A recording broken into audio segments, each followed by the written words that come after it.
Good hunter of the church, have you seen the light? Are my church hunters the honorable Spartans? I hoped they would be.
How's it going, everyone?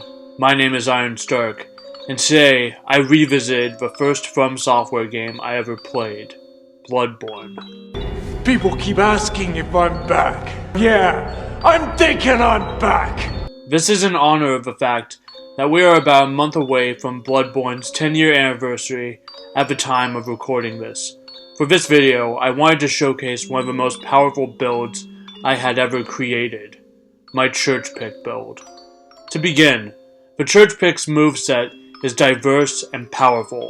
In its untricked form, its light attack chain consists of thrusts and slashes in its sword form, with its heavy attacks being either a strong poke and its charged attack being a dragging swing. In its tricked form, its light attacks are these overhead and sweeping slashes in its war pick form, with its heavy attacks being very powerful swings with the war pick. Both of these movesets are deceptively quick, especially in the tricked form. However, my favorite combos are switching between the untricked and tricked forms, mixing in R1s and L1s. What should be noted about the Church Pick is over half of its moveset deals thrust damage, namely, every untricked attack where the player does a stabbing animation, and every attack in the tricked form. This detail is crucial as to how this weapon can become so powerful. Additionally, let's talk about a few unique properties to the Church Pick. It gets the Beasthunter modifier, which is similar to, but distinct to, Serrated Damage. The Beasthunter modifier allows the Church Pick to deal 20% more damage against all enemies that are affected by Serrated Damage, as well as dogs, crows, and boars, when it does an attack that deals thrust damage. Additionally, it gets a Righteous modifier, dealing 20% more damage against Cainhurst enemies, which is less relevant, but worth mentioning. Regarding the Church Pick's scaling, it is primarily a skill weapon with a B scaling in skill, with a scaling value of 0.7, but its D scaling in strength isn't too bad for a D, with a scaling value of 0.4.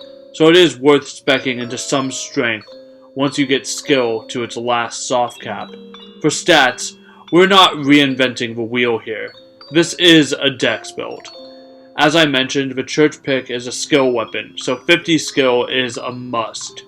30 strength is there, just to have a little bit more power since, like I said, the strength scaling is passable for being a D. Vitality is at 50 for survivability, and endurance is at 25 because mobility is a must in Bloodborne. Now, let's get into the mechanics of this build, since I know you all saw me hitting 15,000 damage on Ludwig in that intro. This build is all about dealing incredibly high thrust damage and some sick visceral attack damage. To achieve high thrust damage, you will want Cursed Adept Damp Blood Gems that buff specifically thrust damage. These can be found in the Chalice Dungeon Glyphs and farming the Merciless Watchers.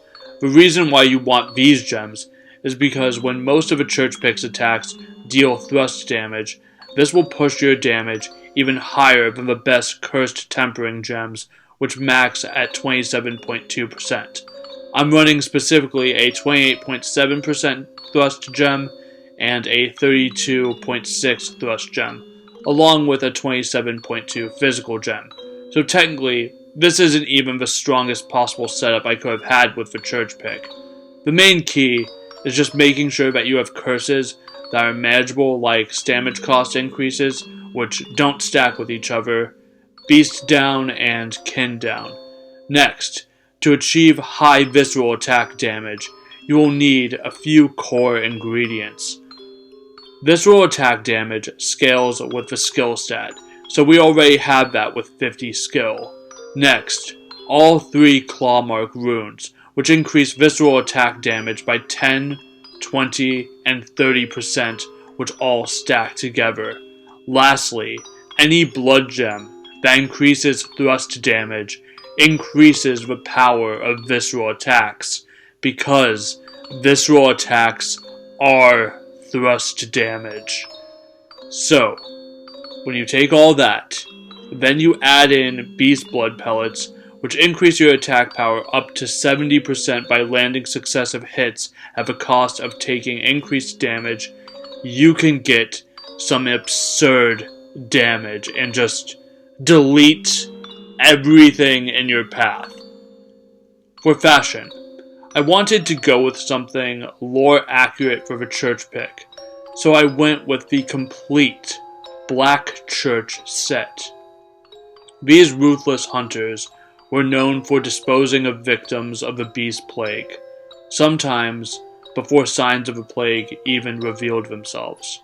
A particular line of lore that stands out to me is, when a cancer is discovered, one must pinpoint its location, reach in, and wrench it from the host's bosom.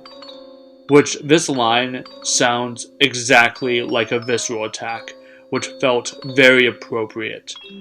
All footage for this build was captured in New Game Plus 4, and I have a bit of a confession.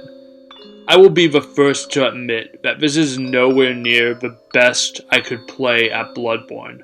Prior to this run, I hadn't played Bloodborne in a year and a couple of months, so this footage was very raw, a bit messy, and frankly, me just trying to regain my muscle memory.